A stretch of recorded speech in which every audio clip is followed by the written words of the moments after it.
مجالس کی تھی. میں سمجھتا ہوں کہ اس طرح deputy commissioner Jhelum captain retired Sami ul-Haq Farooq, ADCR و administrator Hassan Tariq, assistant commissioner Mubeen Ahsan, chief officer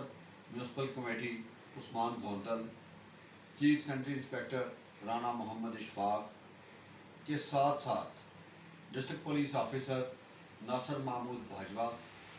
DSP city Afzal Ahmad اور ان کی ٹیم نے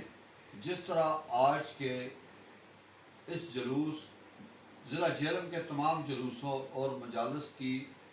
مانیٹرنگ کی اور اس کے لیے اتنے محفوظ اقدامات کیے کہ آج پوری قوم ان کو ان اقدامات پر خراج تحسین پیش کرتی ہے. اس کے ساتھ ساتھ